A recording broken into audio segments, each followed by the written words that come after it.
Assalamualaikum warahmatullahi wabarakatuh. Para pecinta horor Nusantara, kembali lagi bersama Suci Merahma Channel. Dan kali ini saya mau melanjutkan cerita horor Tumbal Warisan Terakhir part 2. Dan tidak tunggu lama lagi, kita langsung saja mulai ceritanya.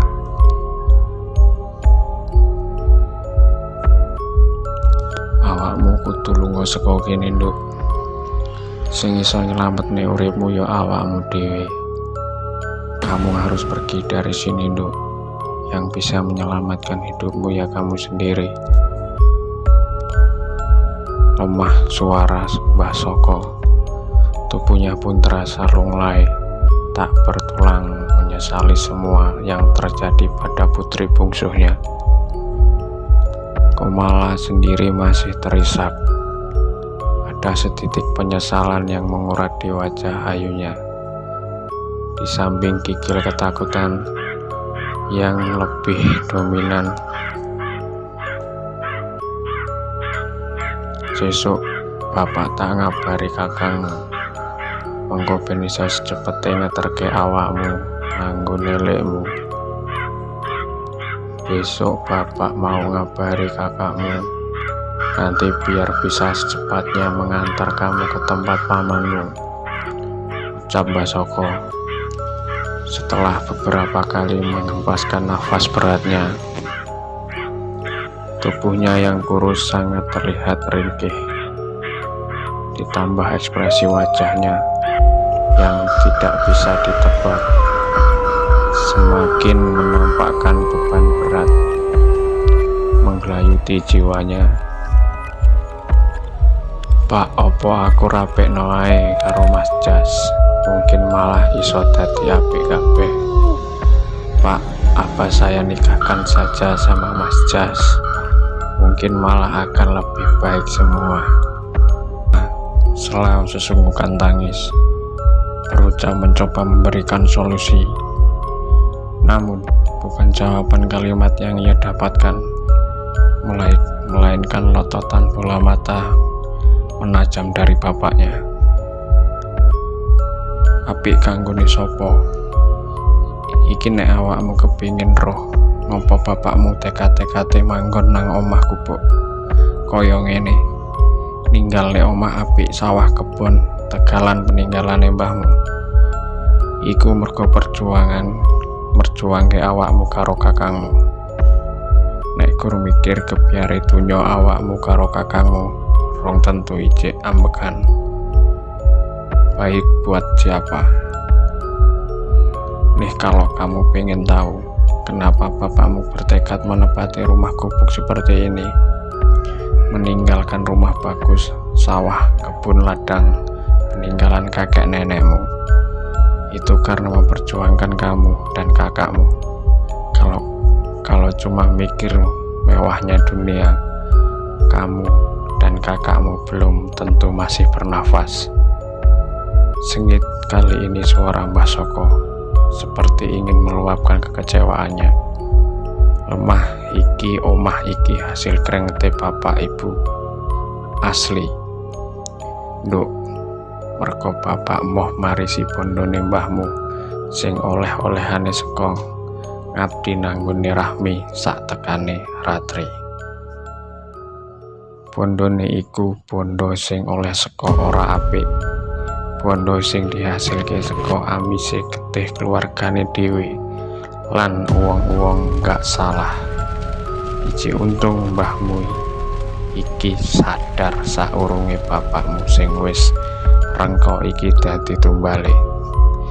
Iki kabeh wasiate mbahmu, tapi saiki malah tok mulai meneh. Tanah ini, rumah ini hasil keringat bapak dan ibumu asli, Nduk. Karena bapak tak mau mewarisi harta kakekmu yang didapat dari mengabdi atau bekerja dari tempat Rahmi hingga sampai ratri. Hartanya itu harta yang didapat dari tidak baik, harta yang didapatkan dari amisnya darah keluarganya sendiri dan orang-orang yang tak bersalah. Masih untung kakekmu sadar sebelum bapakmu yang sudah renta ini jadi tumbalnya. Ini semua wasiat kakekmu, tapi sekarang malah kamu mulai lagi, sambung Mbah Soko sedikit mengulas masa lalunya. Terus kudu piye saiki aku, Pak? Mungkin nek ngomong apik-apik karo Mas Jas iso nggak koyo sing dibayangke, Pak. Terus harus bagaimana saya, Pak? Mungkin kalau bicara baik-baik sama Mas Jas bisa tidak seperti yang dibayangkan, Pak, sahut Komala mencari sebuah harapan. Awakmu terlalu awam, awakmu wis kadung kepincut sanggine Rahmi. Tak wae ngerti nduk, Jasmoro iku tetalen aluse Ratri. Ibuke sing tak lakoni karo awakmu ikulah bakale sing dadi awalan nyambungke iketan karo iblis sing dipuja Rahmi, leluhure Jasmoro.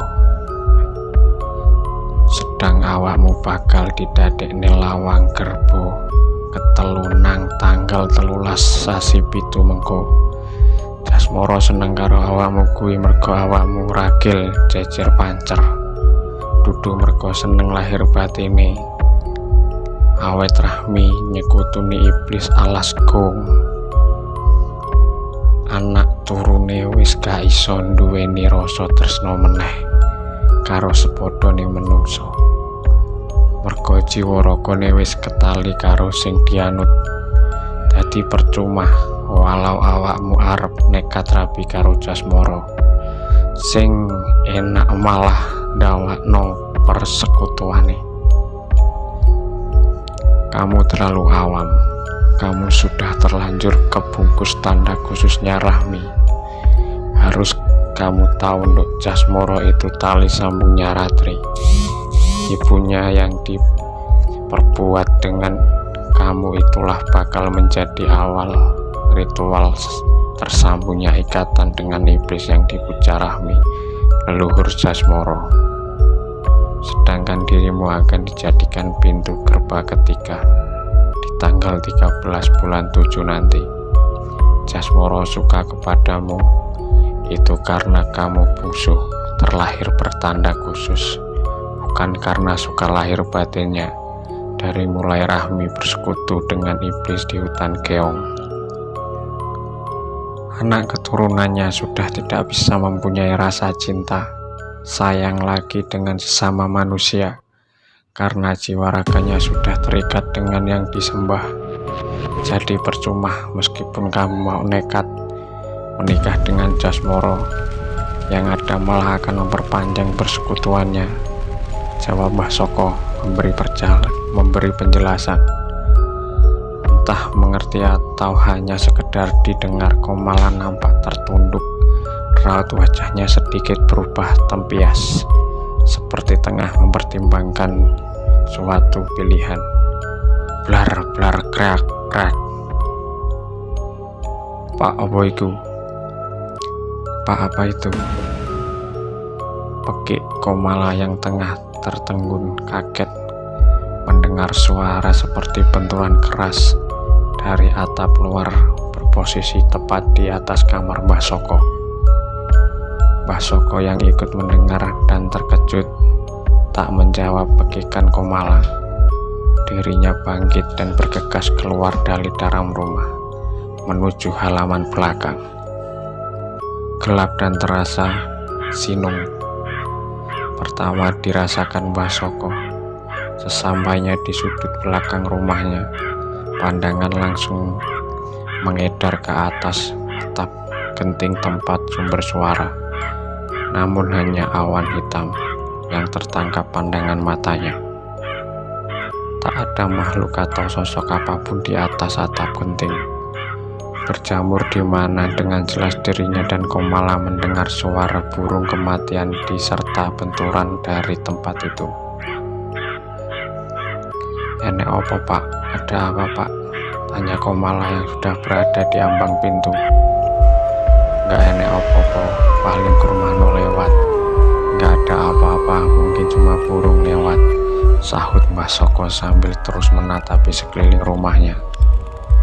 Beberapa menit Mbah Soko dan Komala berada di belakang.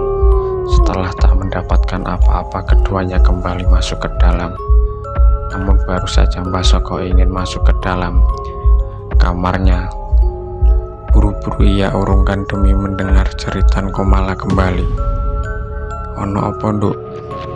Ada apa, Nduk?" tanya Mbah Soko saat mendapati Komala tertunduk di depan pintu kamarnya sendiri. "Wetengku, Pak, loro banget. Perutku, Pak, sakit sekali," jawab Komala sambil menekan perutnya disertai ringis kesakitan. Mbah Soko yang mulai panik segera mendekat. Tangannya segera mengulur ingin membopong tubuh Komala, berniat membaringkan di atas ranjang kayu berkasur kapuk milik Komala. Tapi belum sempat tangan Mbah Soko menyentuh, tiba-tiba tubuh Mbah Soko tercengkang ke belakang. Bruk! Mbah Soko sebentar meringis, namun segera tersadar akan keanehan yang baru saja ia alami. Ia pun bangkit kembali mendekat ke arah Komala yang kini terguling-guling di lantai tanah, masih dengan kesakitan.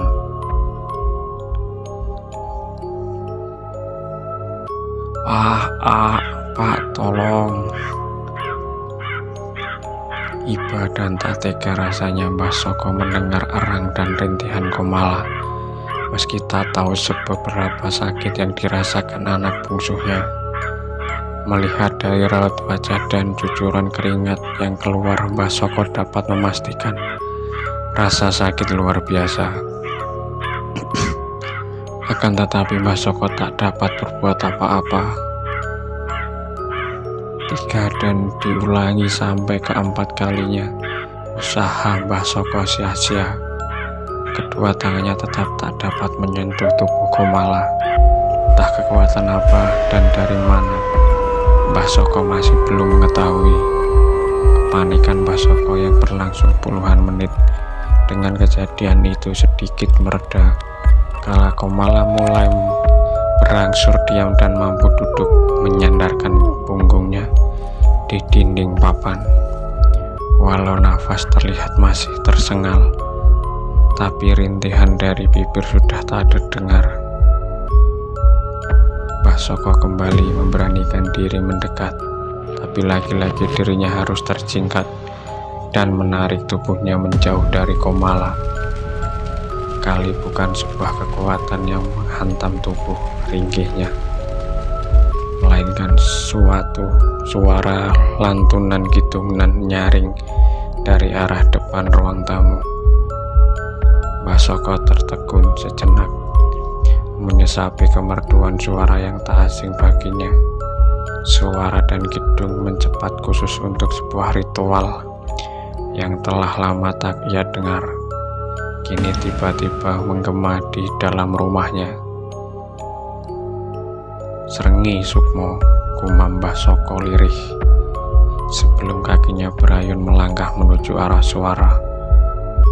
Pucat seperti tak teraliri darah seketika, tubuh Mbah Soko melihat satu sosok yang tengah duduk di kursi bambu sembari masih memperdengarkan senandung gending macapat tanpa iringan tabuhan. Kini bukan hanya makna dari tiap bait senandung itu yang membuat Mbah Soko tercekat takut, tapi juga pada sosok kebaya batik dengan kepala bersanggul yang duduk berjarak 3 meteran dari tempatnya berdiri. Nyai Ratri, lirih seperti tertahan pakikan yang keluar dari mulut Mbah Soko menyebut nama sosok wanita itu. Seketika sosok wanita berkebaya batik dengan harum kamboja itu terhenti dari dendang senandungnya. Tetapi tak sedikit pun ia menoleh meski dirinya mendengar pakikan dari mulut Mbah Soko. "Ciiling aku kowe Soko. Masih ingat aku kamu Soko?" ucap sosok itu dengan suara penuh wibawa. Ora bakal lali aku karo keluarga besar Murti Rahmi. Tidak akan lupa aku dengan keluarga besar Murti Rahmi, sahut Mbah Soko sedikit bergetar. Nek kowe arep ngerti salahmu opo, takok bapakmu. Kalau kamu mau tahu salahmu apa, tanya bapakmu. Sinis dan sengit kali ini suara sosok wanita yang Mbah Soko tahu sebagai penerus Murti Rahmi. Nyai, tolong ojo anakku. Nyawaku iki wae sing dadi gantine. Culno anakku, ben aku wae sing nebus salahe wong tuaku. Nyai, tolong jangan anakku. Nyawaku ini saja yang jadi gantinya. Lepaskan anak-anakku, biar aku saja yang menebus kesalahan orang tuaku. Parau dan memelas suara Mbah Soko. Ia berharap dengan itu bisa menyelamatkan Komala, putri bungsunya. Namun bukan jawaban kalimat yang diterima Mbah Soko, melainkan tawa panjang melengking dari sosok Ratri. Seolah ucapan dan permohonan Mbah Soko hanya sebuah lelucon baginya. Mbah Soko sendiri mengartikan tawa dari sosok Ratri adalah sebuah penolakan serta ejekan. Ia pun tertunduk, lemah tanpa tahu harus berbuat apa.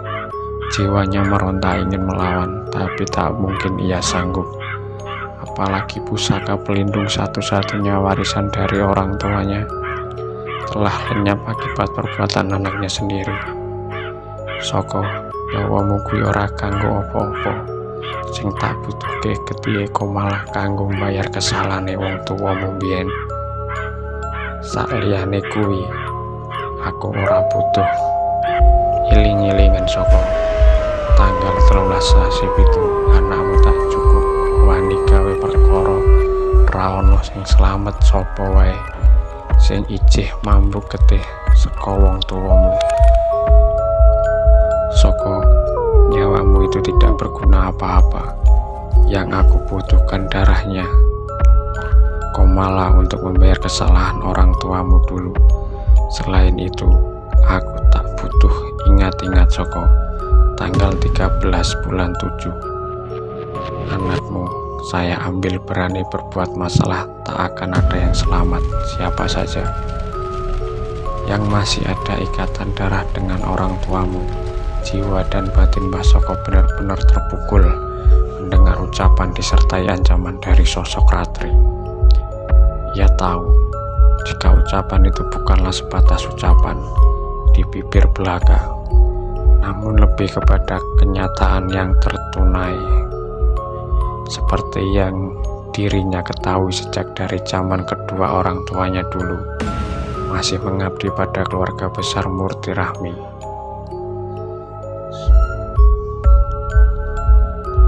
Pak, panggil Komala sembari menyengka keringat pada wajahnya yang memucat. Mbah Soko hanya diam, entah lidahnya yang keluh atau karena amarah yang terpendam sehingga mengabaikan Komala. Perlahan kaki Mbah Soko melangkah menuju kamarnya tanpa mau berpaling sedikit pun.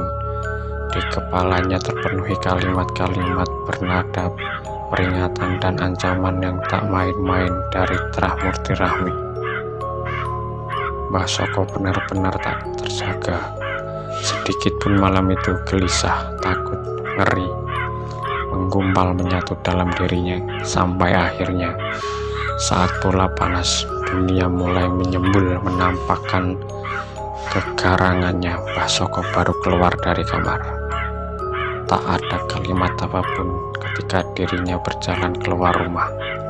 Tak juga seperti biasa selalu mencari Komala.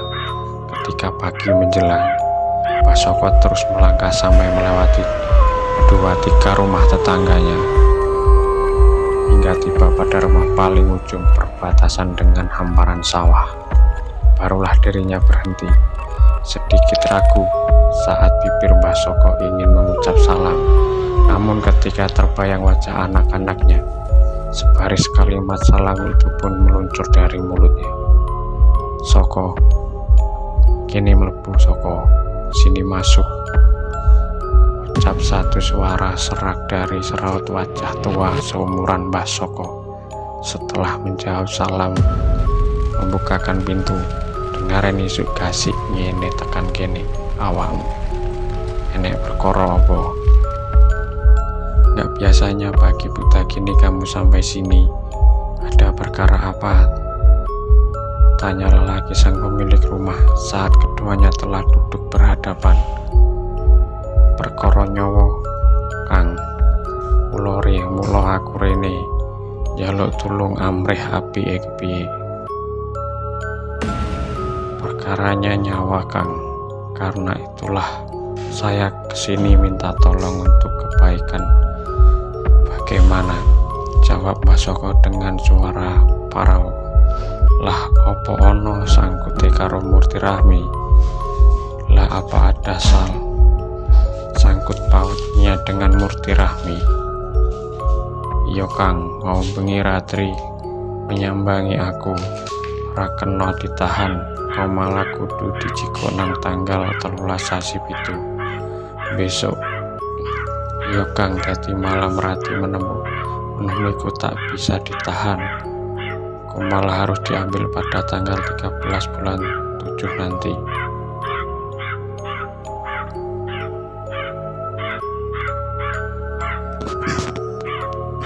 Ucap Mbah Soko menjawab dugaan dari lelaki tua di hadapannya.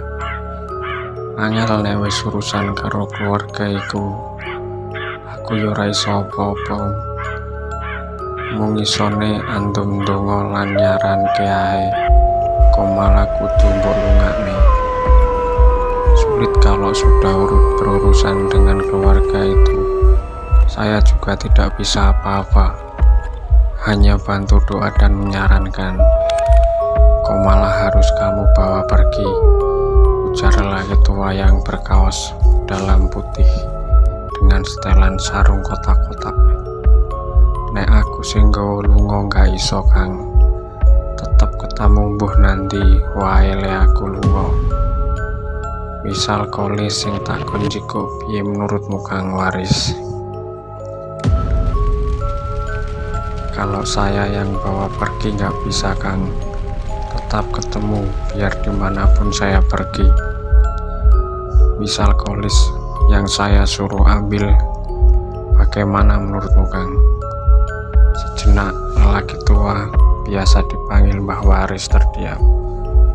Tak lama kepalanya yang sudah berhias rambut putih rata manggut beberapa kali, seolah mengerti akan sesuatu pertimbangan. Ya api kui, tapi kira-kira kok malah arep diumpet keneng di? Ya bagus itu, tapi kira-kira kok malah mau disembunyikan di mana? Tanya Mbah Waris. Nek pengin ku kolis takon gowo kok malah nggone li'e. Latif. Kalau ingin ku kolis saya suruh bawa komala ke tempat pamannya. Latif. Jawab Mbah Soko. Ya wis, apik wae kuwi. Awak mulih ngadeg nang kene ya hati-hati. Sing bakal tok adepi dudu menungso meneh, tapi iblis sing diwehi raga. Ya sudah, bagus kalau itu. Yang menghadapi kamu yang menghadap di sini. Hati-hati. Yang akan kamu hadapi bukan manusia lagi, tapi iblis yang diberi raga. Sedikit geram. Kali ini suara dan kalimat yang diucapkan Mbah Waris seperti ada sesuatu yang terasa menyesakkan dadanya saat mengucapkan pesan pada Mbah Soko. Selesai berbasa-basi sebentar, Mbah Soko berpamitan. Kelegaan sekilas menghias kerutan di wajahnya. Mendengar dukungan rencananya, juga kesanggupan dari anak Mbah Waris untuk menghubungi Kolis, anak pertamanya. Sesampainya di rumah, Mbah Soko langsung menemui Komala. Tak banyak yang dikatakan tentang rencananya, hanya beberapa pesan Kepasrahan terucap pada diri anak bungsu yang ia sayangi. Pak, bapak mengko piye nek tak tinggal aku? Apa enggak enek dalan liya to, Pak? Pak, bapak nanti bagaimana kalau saya tinggal? Apa tidak ada jalan keluar lainnya, Pak? Ucap Komala setelah mendengar penuturan dari Mbah Soko. Enggak enek, Nduk. Iki dalan siji-sijine supaya awakmu selamat, supaya besok bapak ketemu mbahmu nang alam kono iso ngengger merga wasiate dilaksanane temen-temen. Tidak ada, Nduk, ini jalan satu-satunya supaya kamu selamat sampai kelak bertemu kakek nenekmu di alam sana bisa tegak karena wasiatnya dilaksanakan benar-benar. Terang Mbah Soko dengan mata berkaca. Sepurone aku, Pak, sepurone wis gawe soro bapak lan keluarga. Maafkan saya, Pak, maafkan sudah buat sengsara bapak dan keluarga. Tangis Komala pun pecah. Rasa sesalnya pun ia tumpahkan dalam pelukan Mbah Soko. Yang sama tak dapat menahan kecuran air bening dari bola matanya. Hari itu sampai 2 hari selanjutnya keadaan Mbah Soko dan Komala seperti biasa. Namun ketika di hari keempat, tepat setelah kedatangan Kolis yang merantau dan telah berdomisili di sebuah pulau industri bersama sang istri datang, keadaan pun kembali berubah. Pertemuan yang seharusnya penuh rasa haru dan bahagia antara orang tua dan anak berbalik menjadi pertemuan yang mencekam. Kolis yang saat datang begitu penasaran dengan tujuan bapaknya memanggil untuk pulang berubah menjadi gelisah. Dibandingkan Komala, Kolis yang sudah mengerti tentang cerita masa lalu keluarganya bersangkutan dengan keluarga Murti Rahmi. Oleh sebab itulah ketika semua terjadi telah Mbah Soko ceritakan, raut wajah Kolis pun menegang dan memucat. Terselip ketakutan dan amarah mengurat dengan jelas bersanding pada wajahnya. Takut karena ia tahu betul siapa keluarga Murti Rahmi, dan marah pada keterobohan adik satu-satunya. Pokoknya masalah iki adimu tak pasrahne awakmu, mangkato sesuk bar subuh. Gowo nggo nilikmu Latif, ngomong bapak nitip Komala, selamat ke nyawone. Pokoknya masalah adikmu serahkan kamu. Berangkatlah besok sesudah subuh, bawa ke tempat pamanmu Latif, bilang bapak titip Komala, selamatkan nyawanya. Mbah Soko memberi pesan pada anak laki-lakinya, Kolis. Jur bapak nang gini dewe piye? Gak mungkin Bu Ratri ngejar ke masalah iki nek wis ngerti kon lunga. Pak, apa bapak melok sekalian ae, Pak? Terus bapak di sini sendiri gimana? Tak mungkin Bu Ratri membiarkan masalah ini kalau sudah tahu kom pergi. Pak, apa bapak ikut sekalian saja, Pak? Sahut Kolis penuh kekhawatiran. Oralis, bapak kudu tetep nang kene. Go ngateki ingon-ingon Ratri. Bapak mengkoyo direwangi Kang Waris. Pokoke metu bapak. Anu to bapak, saiki lereno kono. Ben sesuk isuk seger awake. Tidak lis bapakku harus tetap di sini untuk menghadang peliharaan Ratri. Bapak nanti juga dibantu Kang Waris. Sudah, pokoknya nurut bapak. Sekarang istirahat sana biar besok bisa segar badannya, ujar Mbah Soko memberi perintah demi mengakhiri obrolan dengan Kolis. Masih dengan perasaan bercampur aduk, Kolis akhirnya menuruti Mbah Soko. Ia melangkah masuk ke dalam, ke sebuah kamar yang biasa digunakan Mbah Soko istirahat. Tak ketinggalan, sebelum ia masuk ke kamar untuk beristirahat, Kolis menyempatkan diri melengok ke kamar adiknya. Sejenak dirinya datang sebelum sepatah kata pun berbicara dengan Komala. Ada rasa iba dalam hatinya melihat wajah Ayu, adik satu-satunya yang terpejam penuh kelelahan. Walau tak ia pungkiri terselip rasa jengkel dan marah atas kecerobohannya, sehingga mengakibatkan kembalinya urusan yang sudah puluhan tahun terputus. Rasa lelah akhirnya membawa Kolis ke alam mimpi. Puluhan bahkan ratusan menit ia lalui dalam tenaga yang nuansa hawa perdesaan yang jauh dari hiruk-pikuk kota, seperti tempatnya tinggal. Rasa gelisah, rasa bahkan takut sebentar terlupakan tanpa menyadari jika itu baru awal dari kengerian yang akan ia lewati hari-hari selanjutnya. Lis Kolis, satu teriakan seketika menyentak Kolis yang masih terlelap. Buru-buru ia terbangun dan langsung beranjak dari ranjang lapuk dan sempoyongan. Meski belum sepenuhnya ia tersadar, demi mendengar suara papanya yang terdengar panik, Kolis melangkah cepat. Sesampainya di depan kamar Komala, Kolis mendapati sang bapak tengah berdiri kaku menatap ke dalam kamar. Ia segera menghampiri dan ikut melihat ke dalam. Kosong, tak ada apapun, jangankan sosok Komala, adiknya. Kain selimut dan pakaian-pakaian Komala yang biasa disimpan pada lemari kayu tanpa tutup di sisi kiri ranjang pun tak ada. Membuatnya segera menduga-duga penuh kecemasan. Iki mesti adikmu lunga marani Jasmoro. Ini pasti adikmu pergi ke tempat Jasmoro. Geram penuh letupan amarah. Suara Mbah Soko terdengar di telinga Kolis. Lalu, "La perlu apa komoro, Pak?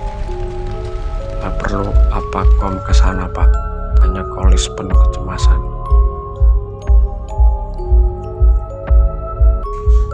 "Adimu panggah pingin rabi karo Jasmoro. Masih wis bapak jelas ke kabeh. Tetep ae gak sadar. Adimu tetap ingin menikah dengan Jasmoro, walau sudah bapak jelaskan. Semua tetap saja tidak sadar," jawab Mbah Soko sembari membalikan badan. "Saiki kudu ketemu adimu, ojo sampai terlambat. Bar subuh engko langsung gawa metu saka desa iki. Sekarang harus ketemu adikmu, jangan sampai terlambat. Setelah waktu subuh nanti langsung kamu bawa keluar dari desa ini," sambung Mbah Soko. Sembari kembali masuk ke dalam kamar milik Komala, Kolis terketun. Ia bingung dengan semua kejadian yang kini telah terjadi. Satu bagian untuknya, dirinya masih tak tahu harus berbuat apa untuk membawa kembali adiknya yang diduga telah kabur ke tempat yang tidak seharusnya dia datangi. "Lis, awakmu moro nang omahe Jasmoro. Ora kudu tekan latare. Gawane iki ning ojo sampe tok ceplok ni lemah. Masih diganggu apa wae. Bapak tak moro nggone Kang Waris supaya awakmu iso gawa bali adikmu. Lis, kamu datang ke rumah Jasmoro tidak harus sampai halamannya. Bawalah ini, tapi jangan sampai kamu jatuhkan ke tanah. Walaupun kamu diganggu apa saja, Bapak akan ke rumah Kang Waris supaya kamu bisa bawa pulang adikmu." Kaget sudah barang tentu Kolis saat itu. Ia tak menduga jika mendapat perintah yang sangat sulit dan ngeri dari bapaknya. Namun demi menyelamatkan sang adik, mau tak mau Kolis pun mengangguk dan menerima. Kolis langsung menerima sebuah kain yang dirinya tahu adalah salah satu baju adiknya yang tersisa. Ia pun menggenggam erat baju yang sudah lusuh, seraya berangsur melangkah keluar dari rumahnya. Kolis baru tersadar bila waktu sudah gelap, pertanda malam telah merajai alam. Ia sempat berpikir bila dirinya tertidur dalam lelap cukup lama. Setelah berjalan ratusan meter, Kolis tiba saja saja menghentikan langkahnya sejenak. Ia menyadari jika ada keanehan di sekelilingnya, mulai dari jalan yang ia lalui sampai lingkungan sekitarnya, sangat berbeda dari yang ia lihat sewaktu dirinya datang. Walaupun desa itu bukan tempat ia dilahirkan, tapi setidaknya Kolis terdiam di desa itu cukup lama sewaktu dirinya masih dalam asuhan sang ibu. Saat masih hidup, Kolis pun yakin betul jika tak banyak perubahan yang membuatnya pangling akan keadaan desa meski telah beberapa tahun meninggalkannya. Tapi saat ini dirinya benar-benar merasakan bahwa tengah berada di tempat yang asing. Gue harap nanti kok kendel temen dewean. Kamu mau kemana? Nak, kok berani sekali sendirian? Hampir saja Kolis melompat kala itu. Suara wanita tua mengejutkan dirinya dari belakang. Ia pun seketika beringsut mundur saat memutar tubuhnya dan mendapati satu sosok wanita berpakaian komprang telah berdiri tegak di belakangnya sembari tersenyum menyeringai. Sasa sampean sopo mbah? Kamu siapa mbah? Tanya Kolis dengan terbata. Aku ya penghuni kene, dunia aku sing teko. Kowe sopo? Terus arep nanti? Saya ya penghuni di sini. Seharusnya saya yang bertanya, kamu siapa? Terus mau kemana? Jawab sosok wanita tua itu sedikit melototkan matanya.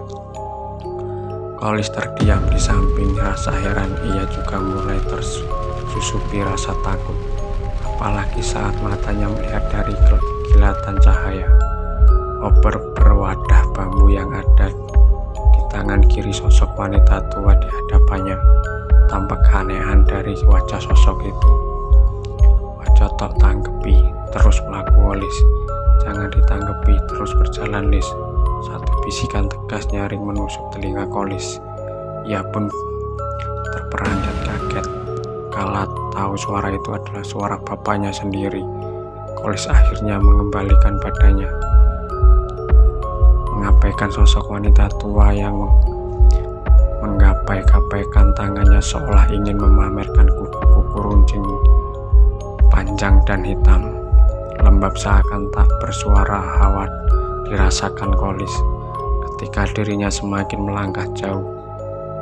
Tubuhnya berkeringat, bukan karena rasa lelah, melainkan tekanan rasa takut yang amat sangat luar biasa.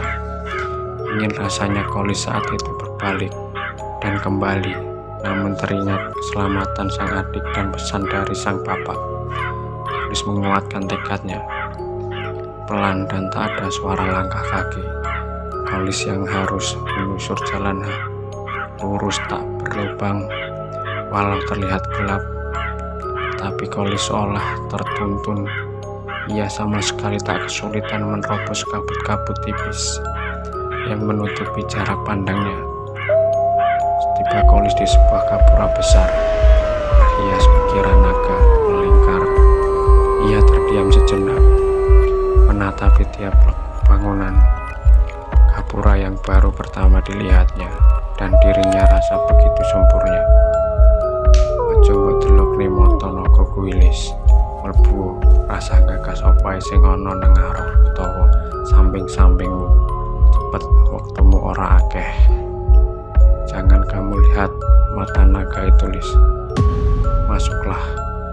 Tidak usah hiraukan apa saja yang ada di depan atau di samping-sampingmu.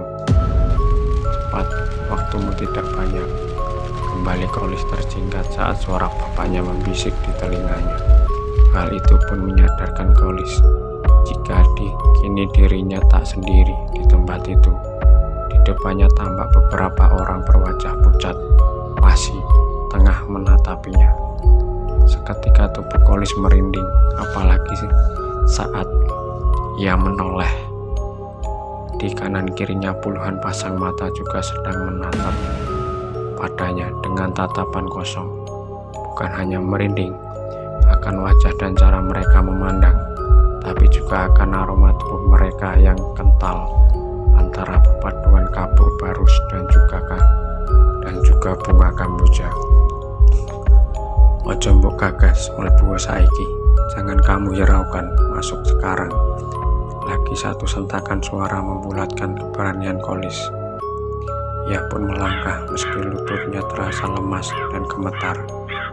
1, 2 hingga beberapa kali dirinya berpasan dengan sosok-sosok itu membuat dadanya terasa sesak, tersusupi aroma khas mayat dari tubuh mereka. Namun Kolis terus melangkah pelan. Cercahan bisik suara Mbah Soko menguatkan dirinya, seakan tahu bila ia tak sendiri. Hampir lebih 300 meter setelah ia melewati gapura itu, tiba-tiba Kolis di sebuah taman bercahaya redup bersuara riuh bergemericik air yang mengalir. Ia terpaksa kembali berhenti. Di depannya terhadap 3 buah jalan berbeda arah dengan sama-sama berhias lampu obor berwadah ting tembaga. Bingung dan ragu, Kolis untuk menentukan salah satu jalan yang akan ia lalui. Ia tertegun sebentar menatap 3 jalan berbalas bebatuan bersusun rapi dengan tatanan aneka kembang di sisi kanan kiri yang sama persis.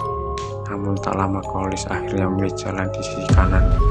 Bukan tanpa alasan dirinya yang memilih itu, tapi ia menetapkannya pilihan oleh satu sebab, karena jalan itu tampak berbeda, atau tepatnya di ujung depan taman, di mana mata Kolis melihat sebuah patung sosok wanita berkebaya kokoh berdiri dengan balutan patung ular hitam melingkari.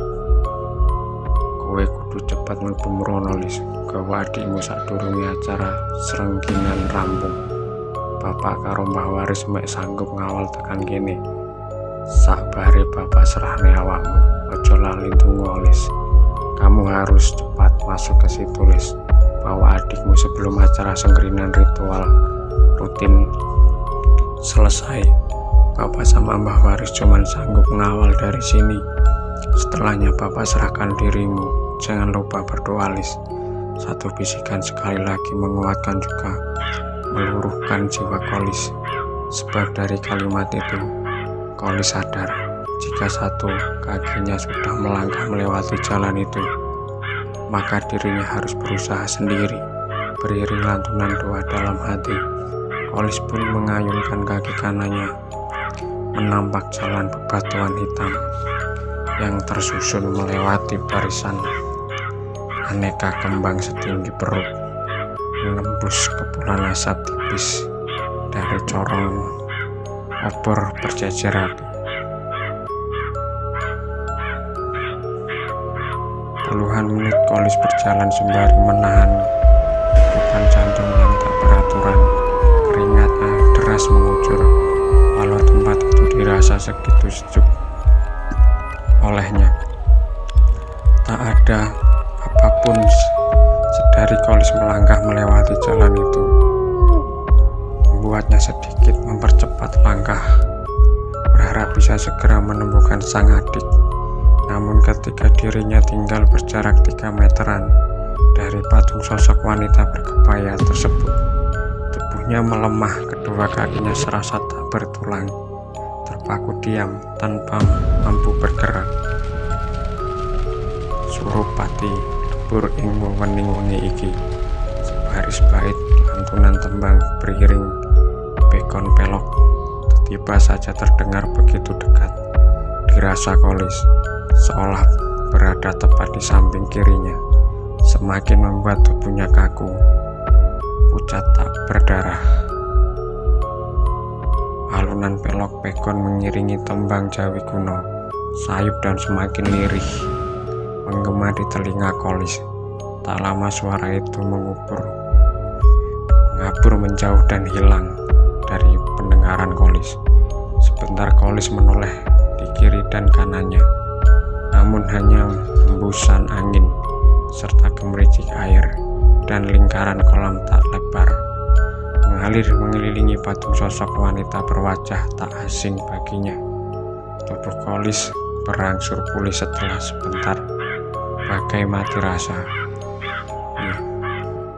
Ia kemudian mencoba kembali menjajakan tapak kakinya, berniat meneruskan mencari keberadaan sang adik. Setibanya Kolis tepat di depan patung, sosok berwajah ayu dengan kebaya selempang menyebelahi patung ular hitam. Lagi-lagi Kolis tergelak kaget, berawal dari dengus nafas dan desis berbau busuk menerpa wajahnya, menjadi tanda kemunculan sebuah bayangan hitam. Kelepatan bayangan itu meliuk-liuk dan mengitari Kolis. Mata Kolis sendiri seperti tergerak mengikuti gerakan bayangan itu beberapa saat, hingga kemudian berhenti dan menjelma jelas menjadi sosok wanita bergaun putih dengan tebaran bau kapur barus menyengat tajam. Durung wayahe kowe mrene, kudune mengko nang tanggal 13 sasi pitu. Saiki wis kadung, apa perlumu? Belum saatnya kamu kesini, harusnya nanti tanggal 13 bulan 7. Sekarang sudah terlanjur. Apa perlumu? Pelan, lembut, namun tegas suara sosok itu menyapa Kolis. Hal itu langsung kembali merontokkan keberanian Kolis, apalagi ketika matanya beradu pandang dengan bola mata sosok itu. Jantung Kolis seolah berhenti berdetak. Nyawa loro wong tuwa sing ngeterke kowe mrene ora bakal iso ngambah gerbo iki. Kowe dhewe duwene apa, bocah kemendel? Nyawa dua orang tua mengantarmu ke sini tidak akan bisa masuk ke dalam gerba ini. Kamu sendiri punya apa, bocah sok berani? Lagi Kolis hanya diam tertunduk. Rasa takutnya sudah tak terukur, jiwanya terasa mati. Jangankan untuk menyahut, mendongaknya kepala saja terasa berat.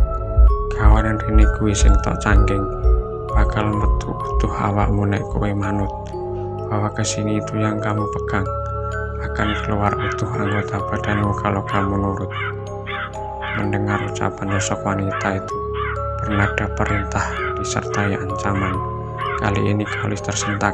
Ia teringat jika di tangannya tergenggam kain lusuh milik adiknya, juga pesan dari bapaknya. Ora bakal tak serah ke barang iki sadurunge aku ketemu adikku. Minggiro, aku gak enak perlu apa-apa. Miarep aja adikku bali. Tidak akan saya serahkan barang ini sebelum saya bertemu adikku. Menyingkirlah. Saya tidak ada perlu apa-apa, hanya ingin mengajak adikku pulang. Entah mendapat keberanian dari mana Kolis. Tegas suara menolak perintah sosok wanita itu. Tak hanya menjawab, dirinya pun mampu mendengarkan kepala serta sanggup menatap sosok wanita itu yang tengah melototkan bola matanya tajam. Jen kudu diwarah toto coro merdayoh nang kene kowe. Memang harus diberi pelajaran tata cara bertamu di sini kamu. Sengit ucapan sosok itu mendapati penolakan dari Kolis. Selepas berucap, sosok wanita itu menjulurkan tangan berkuku putih tajam mengkilap ke arah kain yang digenggam erat Kolis.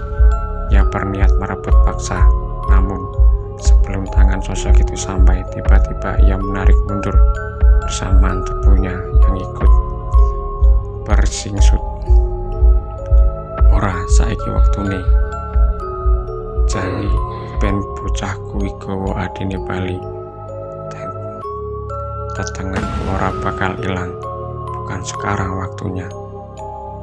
Janji biarkan bocah ini membawa adiknya pulang. Tali batiku tidak akan hilang. Sosok wanita tua yang dipanggil Jangki merunduk sebelum akhirnya menjauh dan melayang pudar bagai awan serta dalam sekejap lenyap di sekitaran patung. Sedang Kolis ia terhenyak mendengar suara pelan dan lembut tanpa wujud, namun mampu membuat sosok Jangki mematuhinya. Kawanan adikmu mulai cah bagus, tapi elingo besok bakal tak cukup. Pas titi wanjine, bawalah adikmu pulang cah bagus, tapi ingatlah, kelak akan saya ambil.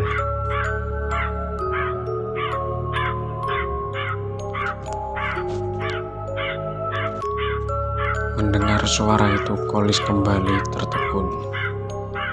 Sejenak ia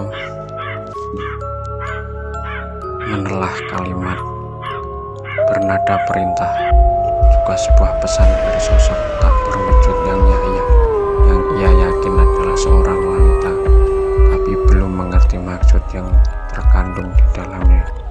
Tak mau berpikir terlalu lama, Kolis memutuskan segera mencari Komala, mengabaikan makna dari ucapan sosok tak berwujud, menuruti keinginannya agar segera keluar dari tempat yang sangat asing dan mengerikan baginya. Setapak demi setapak Kolis lalu jalan, bersusun batu, pagar aneka kembang yang lebarnya tak lebih dari 2 meter, walaupun tanpa ada gangguan, namun berpapasan was-was, takut masih lekat mengayun.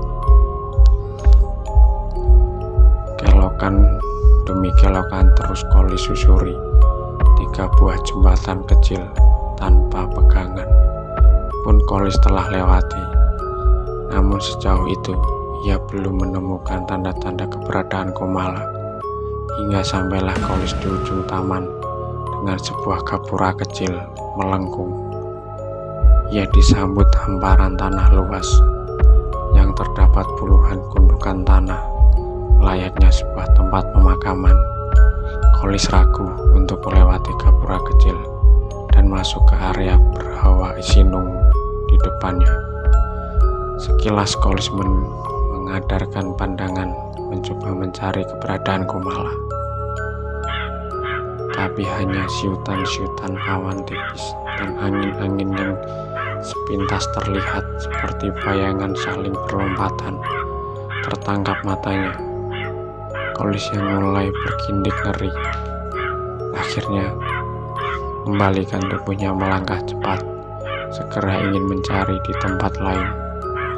Sayang, baru saja 7 langkah ia berjalan, kembali harus dihentikan oleh sebuah suara, bukan panggilan, bukan pula sentakan, yang membuat Kolis terdiam dan kembali berbalik, tapi suara tangis merintih memilukan dari arah sisi kiri tanah lapang. Persis di sebelah gundukan tanah paling tinggi. Tanpa penanda, tangisan itu semakin terang dan jelas di telinga Kolis. Kala dirinya memberanikan melintasi gapura, batas antara taman dan tanah lapang. Semakin jauh berjalan, suara tangisan itu semakin meyakinkan Kolis. Tanpa ragu lagi, Kolis mempercepat ayunan kakinya. Tak berapa lama, akhirnya Kolis sampai di tempat di mana suara itu benar-benar suara Komala yang sedang duduk tersimpul di hampir 2 buah gundukan tanah tak sama tinggi.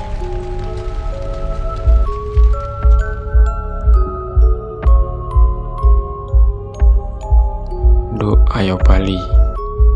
Duk, ayo pulang," ucap Kolis sedikit tenang telah menemukan adiknya. Duk, awakmu ngopo nangis nang kono? Ayo balik saiki." Duk, kamu kenapa nangis di situ? Ayo pulang sekarang." Kolis memanggil dan mengajak Komala untuk pulang, namun Komala seperti tak mendengar dan menghiraukannya. Komala masih terus menangis pilu sembari meremas-remas tanah berwarna merah di hadapannya. Ia sama sekali tak menoleh sedikit pun ke arah Kolis yang ia berdiri di sebelah gundukan tanah paling tinggi. Kolis sendiri mulai bingung, berkali-kali ia mengulangi memanggil Komala, tapi tetap saja Komala tak menggubris. Sampai akhirnya Kolis yang tak sabar lagi berjalan mendekat meraih lengan Komala. "Ayo bali, iki tutup panggonanmu. Ayo pulang, ini bukan tempat tinggalmu. Kali ini usaha Kolis berhasil. Komala menghentikan tangisannya dan mendongakkan kepala seperti terkejut dengan cengkeraman tangan di lengannya. "Kang, Kak." Hanya itu ucapan yang keluar dari bibir Komala. Selebihnya kembali menunduk masih dengan meremas tanah dan bersekuk antara iba dan juga takut. Kolis menyaksikan hal itu, melihat kondisi sang adik yang sudah layaknya seonggok mayat hidup. Sebentar Kolis mendengarkan tatapan ke segala penjuru tempat itu. Sekelip memandang, tak ada yang tertangkap matanya. Tak mau lagi larut dalam suasana menyeramkan, Kolis akhirnya menarik paksa Komala. Sedikit penolakan dari adiknya tak membuat Kolis melepaskannya. Sepersekian detik dan menit Kolis berjalan dan cepat sambil menggandeng lengan Komala melewati gundukan-gundukan tanah tanpa nisan yang mendadak menebar bau kapur barus menyengat tajam, mengalahkan bau gas tanah pemakaman. Tak hanya itu, keganjilan lain pun dirasa Kolis saat tiap dirinya melewati gundukan tanah. Selalu terdengar suara merintih dan tangisan menyayat. Semakin cepat langkah Kolis, semakin banyak gundukan yang dirinya lewati, semakin membuat tempat itu ramai dengan tangisan-tangisan saling bersautan. "Kang, iki podo ngarep melu. Kah itu mereka mau ikut?" Tersentak Kolis mendengar ucapan Komala yang tiba-tiba berhenti dan menunjuk ke arah belakang. Tak mau dirinya pun mengikuti petunjuk Komala. Seketika itu juga tubuh Kolis mempias pucat melihat puluhan sosok berbalut kain putih lusuh telah berdiri tepat di belakangnya. Puluhan sosok-sosok itu segera menjulurkan tangan kanan mereka layaknya melambai kaku saat tahu Kolis dan Komala berhenti. Namun Kolis segera tersadar bila niatnya hanya membawa adiknya pulang. "Ora usah dikatekne, ayo dhewe kudu cepat metu. Welas bapak wis nunggu. Tidak usah dihiraukan, ayo kita harus cepat keluar. Kasihan bapak sudah menunggu," ucap Kolis di sela-sela ketakutannya. Tapi yo melas konco-koncoku iki Kang, podo pengen milu. Tapi ya kasihan teman-temanku ini Kang, semua ingin ikut, sahut Komala lirih masih berjeda dengan sesekukan. Kolis terdiam, ia menatap lekat wajah Komala yang pucat. Ia tahu bila adiknya dalam kesadaran yang tersandra. Kolis akhirnya teringat kain lusuh yang masih dalam genggamannya, kemudian segera menutupkan ke wajah pucat Komala sesuai dengan pesan dari bapaknya. Tak lama setelah itu, Komala terdiam, tapi berbeda dengan puluhan sosok-sosok di belakangnya. Tangisan mereka terdengar mengencang, tubuhnya mereka pun melayang bagai layang-layang. Bayang-bayang berputar mengeliling. Selagi Komala terdiam, Kolis yang sudah ketakutan segera dengan cepat membopong dan membawa Komala keluar melewati kembali gapura kecil, melengkung, mengabaikan suara tangis dan lambaian tangan terbungkus kain dombor dari sosok-sosok di belakangnya. Kolis terus berjalan cepat, bahkan setelah melewati patung sosok wanita berlingkar ular hitam, ia berlari tanpa mempertimbangkan berat badan tubuh Komala yang ada di pundaknya. Puluhan meter, ratusan meter telah Kolis lalui. Nafas yang sudah tak teratur seirama dengan degup jantungnya, tapi dirinya enggan untuk berhenti. Walau sebentar Kolis benar-benar merasakan jika tak ada lagi bagian dari tubuhnya yang tak terbasahi oleh keringat. Namun tak menyurutkan langkah kakinya yang harus berlari, meski telah meninggalkan jauh gerbang gapura besar. Awal dirinya masuk di tempat yang tak ingin ia memasukinya. Bruk! Kolis akhirnya terjatuh mengerang pelan sembari memegang lututnya yang bergetar hebat, entah karena rasa lelah atau masih bagian dari luapan rasa takut. Tapi di balik itu, kelegaan segera mengurat di wajahnya yang dipenuhi titik-titik air bening kala matanya menatap ke depan. Terlihat melimpah, terlihat kerlipan cahaya dari rumah-rumah warga. Semangat Kolis akhirnya kembali tumbuh. Ia segera mengangkat tubuh adiknya yang tertidur berjalan melewati tempat tak lagi berhawa lembab. Syukurlis awakmu selamat, syukurlis awakmu selamat. Satu suara yang tak asing akhirnya mengakhiri perjuangan Kolis malam itu. Dirinya yang baru tiba di halaman disambut harum Mbah Soko dan Mbah Waris. Rasa lelah, ngeri, takut kini telah mereda setelah satu gelas berisi air dingin pemberian Mbah Waris tak bersisa masuk tenggorokannya. Ia langsung mengempaskan tubuhnya di lantai tanah ruang tamu rumah sederhana milik orang tuanya. Matanya sebentar terpejam sembari mengatur ritme nafasnya yang belum teratur tanpa memperdulikan kondisi yang kotor. Iki ono waktu telung jam lis istirahat atau mari ngono lek budal engko adikmu nanggo nilikmu Latif. Ojo ngasih kedisian srengenge. Masih ada waktu 3 jam lis. Istirahatlah, setelah itu segera berangkat. Bawa adikmu ke tempat pamanmu Latif. Jangan sampai keduluan matahari. Kolis hanya diam. Ia masih memejamkan mata meski mendengar ucapan bapaknya. Dalam benak Kolis merasa lelah, akan tetapi ia tak bisa lagi menolak, sebab ini adalah awal permulaan baginya. Lis, delok meneh awakmu kudu budal. Lis, bangun, sebentar lagi kamu harus berangkat. Sedikit tergagap, Kolis merasakan ada sentuhan dan suara yang membangunkannya. Atuh sokono ben seger meneh awake. Kok endang ngarep ditunggu Mbah Waris. Mandi dulu sana biar segar, bugar lagi badanmu. Nanti harus terus ke depan. Ditunggu Mbah Waris. Sebentar Kolis terdiam, kemudian menggeliat beberapa kali. Setelah mengangguk tanda mengerti dengan apa yang diucapkan Mbah Soko. Segera Kolis bangkit dari ranjang. Kasur lapuk berbungkus kain lusuh penuh tambalan. Ia lalu tahu bahwa tak lama lagi dirinya harus melakukan perjalanan membawa pergi Komala, adiknya yang dalam masalah besar. Sambil melangkah pelan, Kolis kembali mengingat kejadian beberapa jam lalu, di mana dirinya berjuang dalam kengerian yang baru pertama ia alami.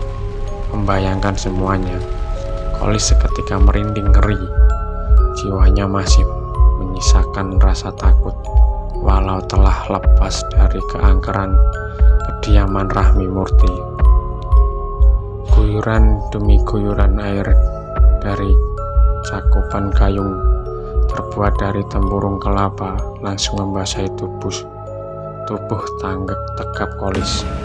Dingin namun sangat dirasa segar olehnya.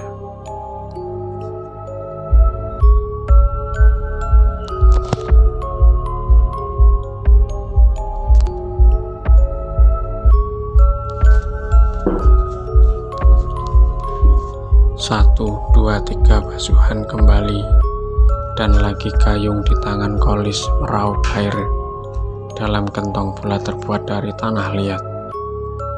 Tersiram di tubuhnya, melenakan dan melonggarkan sejenak tanpa memikirkan beban. Akan tetapi saat tangan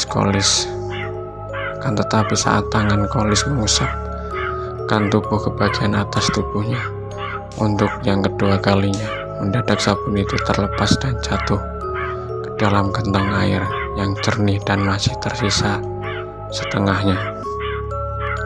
Dan tak mau Kolis pun berjongkok untuk mengambil. Baru saja tangan kanan Kolis akan masuk ke dalam air, tiba saja ia tarik kembali mulutnya ternganga seakan ingin berteriak, tapi tak ada ada suara yang mampu ia keluarkan. Beberapa detik Kolis terdiam, dan keterkejutannya, ia mencoba mencerna tentang apa yang baru saja matanya lihat. Di dalam gentong, bertanya-tanya dalam hati. Akhirnya Kolis memberanikan diri untuk memastikan apa yang dilihatnya. Bermodal lampu sentir bertutup kaca bulat memanjang, Kolis pun mendekat, perlahan membungkuk sembari menahan degup jantung yang mulai terpacu. Amis aroma yang tercium pada sisa air di dalam gentong. Tapi hal itu belum meyakinkan Kolis sepenuhnya. Hingga 5 tarikan nafas kemudian Kolis beringsut mundur. Wajahnya memucat, mulutnya terbungkam, jiwanya kembali gonjang kala menyaksikan dengan jelas belayan rambut menumpuk. Tak hanya itu, mata Kolis juga melihat air yang tadinya jernih berubah mengental berwarna merah kehitaman dengan aroma anyir menyengat. Belum lagi hilang rasa takut dan kaget dalam diri Kolis. Tiba-tiba saja tubuhnya yang masih terbalut handuk tersentuh sapuan angin teramat dingin. Kolis mundur dan keluar dari bilik bertutup dinding dari anyaman bambu. Namun baru satu langkah, kembali dikejutkan sebuah nyanyian lirih dari suara sosok wanita dari dalam bilik. Jiwa Kolis benar-benar tercekat. Ia berusaha sekuat tenaga ingin mengembalikan tubuh tapi seperti tertahan. Satu kekuatan besar hingga hanya keringat dingin yang deras mengucur. Lah, ayo cepat ngebu, ayo cepat masuk. Sampai beberapa lama, akhirnya kaki dan anggota tubuh Kolis yang lain mampu bergerak saat sebuah tepukan keras menampar bagian pundak yang tak berbalut kain. Segera ia melangkah cepat mengikuti sosok yang menyadarkan dan tak lain adalah Mbah Waris. Kayak salin terus, kayak mangkat wae, Lis, adikmu ya wis siap. Cepat ganti baju terus berangkat saja, Lis, adikmu juga sudah siap, ucap Mbah Soko yang terlihat panik. Ia seperti mengetahui yang baru saja Kolis alami, sehingga memerintahkan Kolis untuk segera berangkat. 5 menitan Kolis di dalam kamar. Saat keluar ia telah rapi sambil menenteng tas selempang berwarna hitam. Ia sedikit kaget ketika melihat Komala duduk terbengong dengan wajah masih pucat, tatapannya seolah kosong serta terlunglai tak bertenaga. Kirungokno Lis, bungkusan iki mengko gua eneng antarane tengah segoro. Aja sampe enek mata weruh kejaba awakmu karo Komala tok. Misal naburne awakmu weruh apa wae aja pisan-pisan balik rene sadurunge adimu tekan nggone Latif. Ini dengarkan Lis, bungkusan ini nanti buang di antara tengah laut. Jangan sampai ada mata melihat, kecuali kamu dan Komala saja. Andai setelah menaburkan kamu melihat sesuatu apa saja, jangan sesekali kembali ke sini sebelum adikmu sampai di tempat Latif. Mbah Soko memberi pesan. Soko, apa wis siap tenan kowe kok ngongkon nang gua kuwi nang segoro? Apa enggak njajal cara liya? Kowe ngerti artine nek barang kuwi di gua? Berarti kowe, Soko, apa udah siap? Benar kamu dengan menyuruh membuang itu di tengah laut? Apa tidak mencoba cara lain? Kamu tahu artinya jika barang itu dibuang? Artinya kamu, Mbah Waris yang tadinya hanya melihat dan diam tiba-tiba bersuara. Namun pada kalimat terakhir ia tak dapat meneruskan, membuat Kolis yang dengan seksama mendengarkan mengernyitkan kening. Aku wis siap Kang, penting anak-anakku selamat. Aku dasar ya wis tuwa, kesel, kudu nutup terus terus urusane karo iblis. Murti Rahmi, saya sudah siap Kang. Terpenting anak-anakku bisa selamat. Saya juga sudah tua, lelah harus nutup terus urusan dengan iblis Murti Rahmi. Timpal Mbah Soko pelan penuh kepasrahan melihat perubahan sikap dua lelaki tua di depannya. Kolis semakin bingung, penuh penasaran. Dirinya yakin jika ada sesuatu yang disembunyikan darinya, tapi untuk bertanya, Kolis seperti tak diberi waktu oleh Mbah Soko. Dirinya selalu segera berpamitan. Setelah sebuah sepeda motor milik anak Mbah Waris sampai di halaman raut, kesedihan menyerat jelas dari sela-sela keriput kulit wajah Mbah Soko saat selepas kepergian dua anaknya. Meski tak ada air bening yang menggulir, perasaan mendalam begitu dirasakan juga oleh Kolis. Dirinya merasa betul ketika baru motor tua tak melaju pelan meninggalkan halaman rumah tempat bermain saat ia kecil, seolah menjadi tilas dan pertemuan terakhir dengan sang bapak yang baru satu hari satu malam bertemu setelah setahunan ia tak pulang. Sunyi, sepi, suasana desa yang tengah dilalui Kolis, entah karena sudah masuk waktu dini hari atau memang keadaan desa yang belum terlalu padat penduduknya. Kolis yang duduk di belakang mengambil tubuh Komala dengan kondisi masih seperti linglung, mulai kembali merasakan sesuatu yang tak nyaman dalam hatinya. Jalanan mulai sedikit licin, berlumpur, dan banyak berlubang saat memasuki area persawahan, membuat motor berkopling melaju pelan serta bergunjang. Namun bukan hal itu yang membuat Kolis resah, melainkan ada sesuatu, atau tepatnya ia merasakan tak jika di belakangnya banyak sosok mengikuti.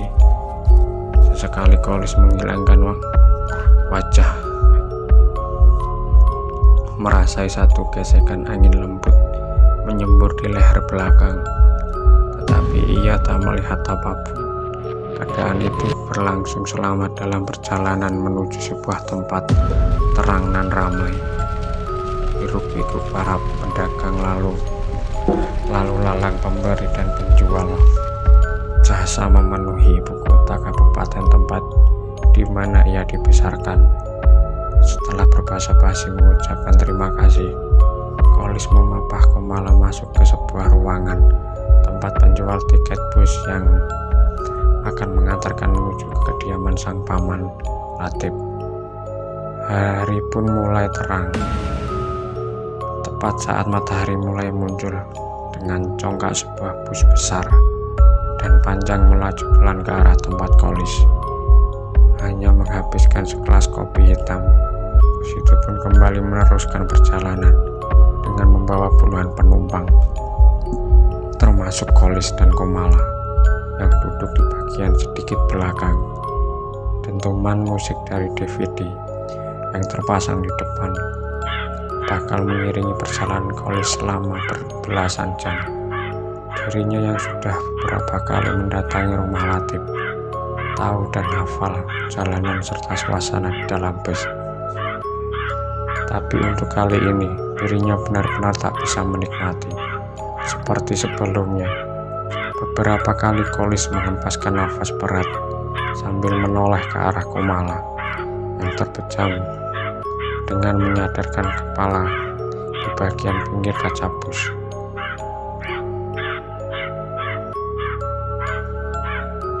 Rasa sesal, iba, sayang dan takut membaur dalam jiwa Kolis melihat keadaan adik satu-satunya. Meski awal dalam hatinya menyimpan amarah, tetapi terpupus oleh nurani yang tak bisa dilepas karena ikatan darah. Beberapa jam berlalu, Kolis sesekali tertidur, sesekali terjaga sembari melihat Komala. Pikiran dan tubuhnya yang seharusnya membutuhkan istirahat kalahkan rasa gelisah, hingga tiba saat bus berhenti di tempat yang akan dirinya jadikan penyelesaian wasiat bapaknya. Kegelisahan Kolis semakin kuat, mengikat tubuh. Waktu 30-an menit untuk bus masuk ke dalam sebuah kapal besar. Menunggu sebentar sampai sang kondektur memberi perintah agar para penumpang turun guna menikmati perjalanan dan suasana di laut lepas. Enggan rasanya bagi Kolis untuk turun, bukannya hanya karena kondisi Komala, tapi juga perasaan yang semakin tak menentu. Kolis sendiri tidak tahu asal mula perasaan itu, entah dari sisa ketakutannya atau karena ada sumber yang lain. Tertatih dan pelan akhirnya Kolis turun sambil memapah Komala. Ia tak lagi canggung dengan tatapan mata para penumpang lain, seperti merasa iba. Mungkin bagi yang lain saat itu menjadi momen yang indah dalam sebuah perjalanan, tapi bagi Kolis saat itu terasa seperti waktu berduka. Tapi 3 kali suara trompet atau sirena menjadi tanda dimulai pelayaran. Sorak-sorai para penumpang seperti tak mampu mengikis jiwa Kolis yang semakin dirundung was-was dan gelisah. Kolis yang masih berusaha memaksa jiwanya tegar terus melangkah pelan menyusur dak paling bawah kapal guna mencari tempat yang sesuai dengan pesan Mbah Soko. Meski sering tertatih dan kesusahan, Kolis terus mencari sembari menghitung waktu dari mulai kapal perjalanan. Hal itu dirinya lakukan demi waktu yang pas untuk tepat berada di tengah-tengah laut. Ia yang hafal lamanya perjalanan tak sulit menghitung. Namun kala dirinya menemukan tempat yang dirasa pas, lagi-lagi Kolis harus kuat menepis lingkaran rasa mendebarkan yang tiba-tiba muncul. Kali ini bukan tanpa alasan, Kolis tersusupi rasa takut. Ia yang tengah berdiri menunggu di tepian dinding kapal tiba-tiba membuai sesuatu yang tak asing lagi baginya. Kapur barus. Ojo mbok kuali. Apa tekel kowe mateni bapakmu dewe? Jangan kamu buang le. Apa tega kamu membunuh bapakmu sendiri? Pelan dan lembut suara yang tiba-tiba terdengar di telinga Kolis. Tapi hal itu justru membuat jiwa Kolis tercekat. Sopo sampean, Bu? Siapa kamu, Bu?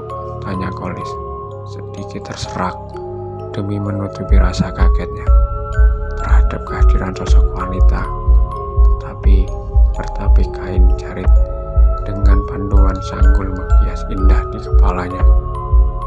Wanita berwajah ayunan keibuan itu menyambut ia. Berjalan gemulai menyamping ke kiri dari tempat Kolis berdiri. Sebentar ia melirik ke arah Komala sebelum wajah ayunya berpaling menatap lautan lepas. Aku jenenge Pancer, bapate bapakmu, sing dicampur getih angete adimu. Masih tok buat nang laut iki, ora kira iso nyelametke adimu. Mongko kapan wis dikuak nyawane bapakmu sing kelarung. Itu namanya 4 pancer, ari-ari yang sewaktu lahir disimpan hingga mengering. Bapakmu yang dicampur darah manisnya adikmu, walaupun kamu buang di laut, jangan kira bisa menyelamatkan adikmu. Padahal kalau sudah dibuang, nyawa bapakmu yang terhanyut.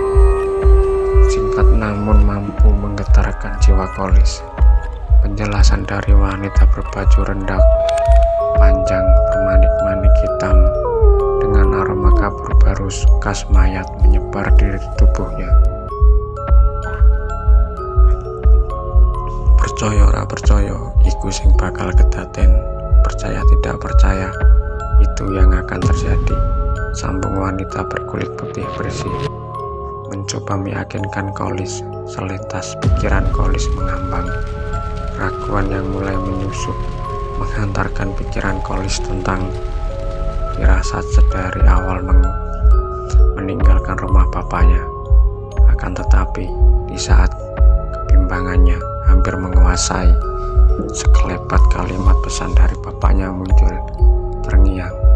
Seko ngendi sampean ngerti perkara iki lan sapa sebenarnya sampean?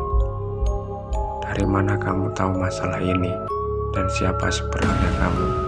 Tanya Kolis, memberanikan diri sekerat, berharap bisa tahu dengan siapa dirinya berhadapan. Durung saiki kowe kudu ngerti sapa aku. Engko nek wis mangsane kowe yo bakal ngerti lan dasare ora suwe meneh waktune. Belum sekarang kamu harus tahu siapa saya. Nanti kalau sudah saatnya kamu bakal tahu dan waktunya pun sudah tidak lama lagi. Jawab sosok wanita itu sedikit menyengit. Pikir omonganku bilahan ono nang tanganmu. Pikirkan ucapanku, pilihan ada di tanganmu sekarang. Sambung wanita yang kini wajahnya memerah, menatap nyalang ke arah Kolis. Dan kau malah belum sempat sepatah ucapan keluar dari mulut Kolis, sosok yang muncul secara tiba-tiba itu membalikan tubuh, melangkah pelan tanpa menimbulkan suara, seolah tapak kakinya tak menyentuh lantai besi kapal. Setelah sosok wanita itu menghilang, tertutup sedatan ruang kapal. Kolis segera menghitung putaran waktu. Meski tempat sempat goyah, tapi dirinya tetap akan melakukan apa yang telah diwasiatkan oleh Mbah Soko, bapaknya. Perkiraan sewaktu akhirnya dirasa pas oleh Kolis. Ia pun segera mengeluarkan sebuah bungkusan kain putih berlipat-lipat dari tas hitamnya. Sebelum dirinya melaksanakan, sejenak ia menatap Kumala yang belum berubah sedikit pun keadaannya. Lalu dengan pelan dia sandarkan sang adik pada dinding besi kapal. Dengan penuh rasa iba, Kolis sangat berharap setelah ia melakukan pesan dari bapaknya, Kumala bisa pulih, tentunya terlepas dari ikatan keluarga Murti Rahmi. Perlahan satu persatu tangan Kolis mulai membuka lipatan kain putih yang ia bawa menepi. Deburan ombak air laut akibat membentur dinding kapal seolah berubah raungan menggema karena lipatan terakhir dibuka. Antara wangi minyak berpadu anyir menyusup ke hidung Kolis saat ia mendekatkan wajahnya demi melihat apa sebenarnya yang ada di bungkusan itu. Segulung rambut hitam menggumpal dan menyatu dengan darah kental, serta tanah lembut berwarna merah yang melumuri seonggok daging kering terlihat di mata Kolis.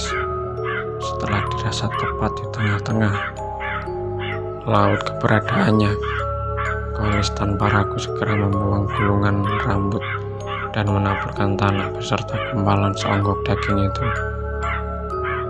Ketika itu juga renggingan menyayat dari suara laki tua menggema jelas di telinga Kolis. "Apa?" gumam Kolis saat mengenali suara teriakan itu. Tak lama setelah suara melengking itu hilang, alam sekitar dirasa Kolis berputar cepat, membuat dirinya terhuyung ke belakang sebelum satu kelebatan bayangan menggambar di peluk matanya. Kelebatan itu bagaikan rekaman yang memutar sebuah kejadian dengan jelas, di mana Kolis melihat bapaknya yang tengah berteriak kesakitan akibat tersayat ribuan rambut hitam yang melilit kuat. Tubuh kurusnya dipenuhi darah, matanya sayu penuh genangan air bening, serta kulit kepala sedikit terkelupas dengan dua telinganya yang telah tertanggal lepas. Bruk.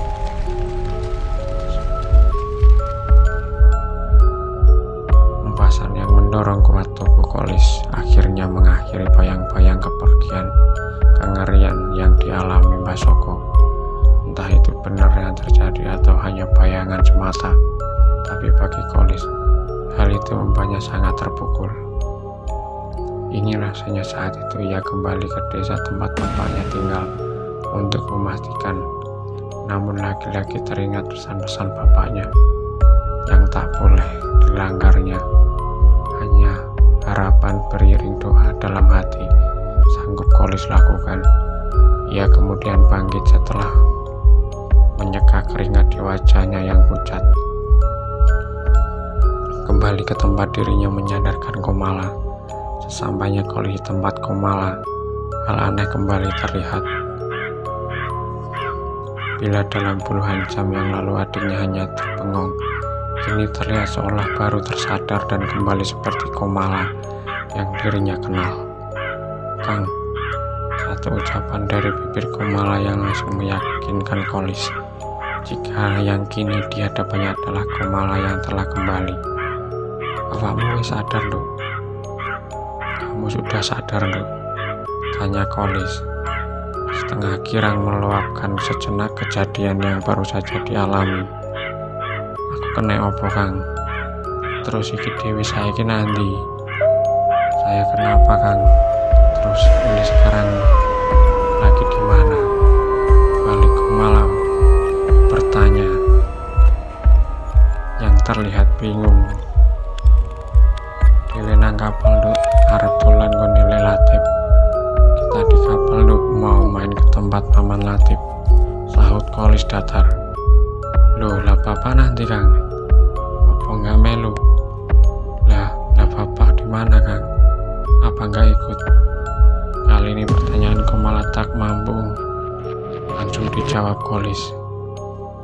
Kembali memori di kepalanya memutar gambaran kejadian bapaknya, membuatnya ragu untuk menjawab. Bapak nyusul Keri lagi arep ngerampung di tanggungan dhisik.